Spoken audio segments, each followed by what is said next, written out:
Welcome everyone, my name is Frost, on YouTube, obviously not in real life, that'd be pretty retarded. And I'm here to do a Let's Play of Dwarf Fortress. If you do not know what Dwarf Fortress is, it is like a city simulator style game. You start off with 7 dwarves and you go off and try to survive, basically, and not get brutally murdered by the neighbors. It's quite difficult. I am playing in version 34.02 as shown in the bottom right hand corner. It only recently got updated as a special Valentine's gift by Toady. I love you, Toady, thanks for doing that. And that's all the background stuff. I will be playing this in ASCII because ASCII is cool. Well, not really, I just don't really like the tile sets that much. I mean, some of them are pretty cool. I like the Iron Hand specifically, but I just play in ASCII. So let's get to it. Let's get fortressing. But before we do that, we need to create a new world because I haven't done that yet. Here's just some text and telling you about how unstable the game is, etc.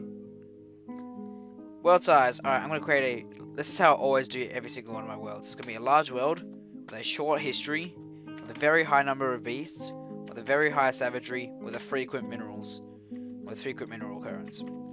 Civilization's a number of sites, I don't really change that much. Medium seems perfect. Very high beasts and very high savagery. Very high beasts allows me to have some nice titans or forgotten beasts, if you guys know what those are. Hopefully you might be able to see one later on. But basically, increases the chances of them spawning in world generation and therefore has a higher chance of them coming to my fortress later on. And savagery, because I love savage areas. I might try to embark on one for this Let's Play. So first, let's go. So here you can see it's creating the world and generating its history. Well, right now it's forming the legs. It's not generating its history just yet. It's thinking. Okay.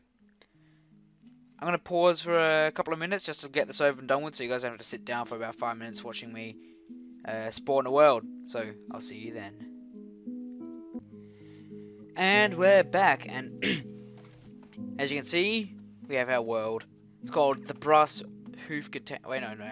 Our world is called the Realm of Souls. Sorry, that's just the area that my cursor was in. The Brass Hoof Continents. I love random name generation.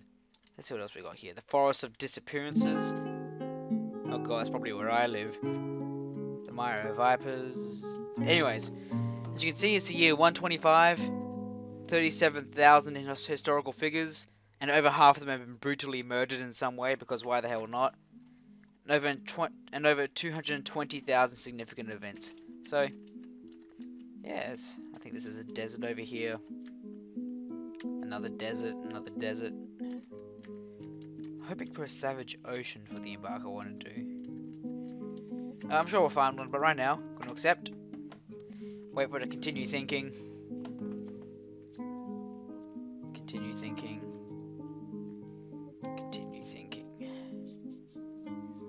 Come on, game. Why are you taking so long? I'm sorry, but it just takes forever. I promise you it gets better.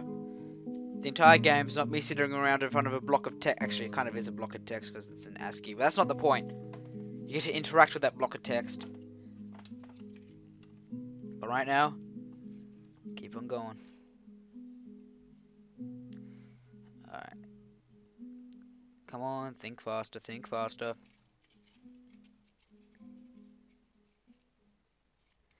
Come on, think faster. Oh, we can just listen. Or we can all just listen to the nice guitar music in the background. Hopefully, you guys can hear it. Alright, so now we can actually now start playing the game. 3 modes: Dwarf Fortress, the main bulk of the game; Adventurer, where it's like a roguelike permadeath style thing; and Legends is just exactly that. It's the legends of your history, and just get to. Okay, that's a horrible description. It allows you to explore the history of your world that you've created.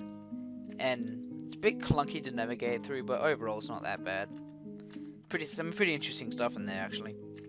But right now I'm going to play Fortress mode. And it's going to continue thinking. Come on! I've got a game to play, game. There we go. Alright. Wow, this is a very watery world we've created here. Oh, okay. I don't want to go around explaining everything. I don't intend to make this a tutorial. But, because if you want a tutorial, we got guys like Captain Duck and Sippy Cup on YouTube to do that. But, oh, I see a savage area all the way down here. I think it's a desert. Oh, no, it's a shrubland. Haunted shrubland. Is the ocean around it haunted as well? God damn it. I'm going to search for high savagery water. No, okay, can't search for an ocean. God damn it. Well, I could go slay some unicorns if I felt like it, but there's an aquifer here, and that's going to be a pain in the ass to get past. Haunted mountains. That's the shrubland. That's a goblin town, or city. Well, first let's pick our civilization. The Bodisson Plains. I picked the best sounding one. Salves a gate, pattern staff. The familial mechanism. The national glove. The subtle gate, or the gate of scraping. Let's do the national glove.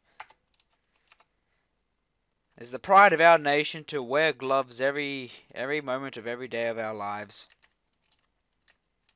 If you do not wear those gloves, you'll be executed on sight. Yeah, here we go. We've got oh, it's a desert. God damn it. The ASCII character for desert, the ASCII character for ocean are the same thing. So, for a second, I thought that was a haunted lake. If you can't find a haunted lake, I'll do what I always do. Spawn in an almost impossible environment. Try to make this game as hard as possible for myself. Is that a volcano? No, this is. Oh, this is a sinister forest. Sinister is the least threatening of the three. I guess you can say haunted environments. Is sinister, haunted, and terrifying. And terrifying is where the true fun is at.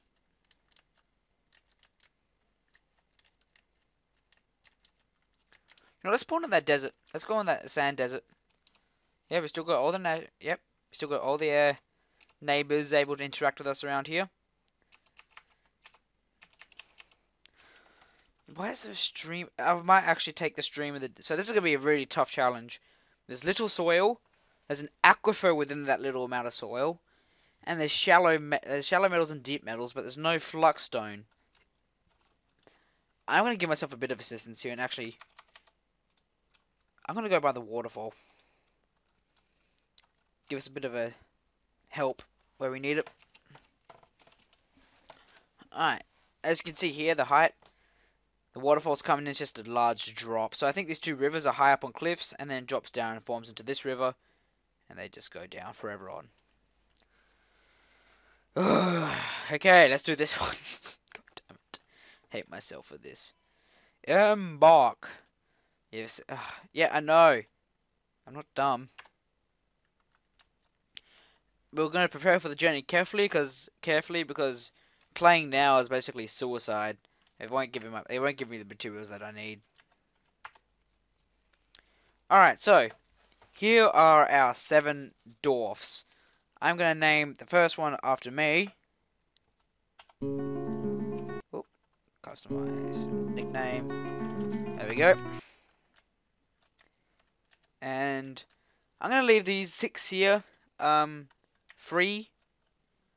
If you comment on this video or subscribe to me or whatever, because this is my first video, I'll instantaneously name you one of these dwarves. Unless, of course, you specifically say that you don't want to be named. If I'm feeling very generous, I'll probably give you a specific profession as well, but that's kind of difficult to micromanage, so you probably get just a dwarf and not a amazingly awesome soldier who slayed 10 dragons with nothing more than a bare sock. So, I'm going to make myself... Okay, first off, we need to go to our items.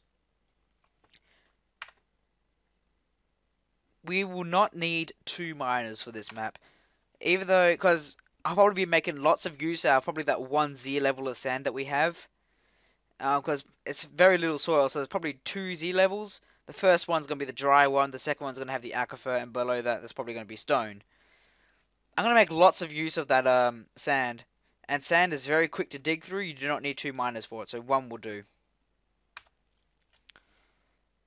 A battle axe we do not need.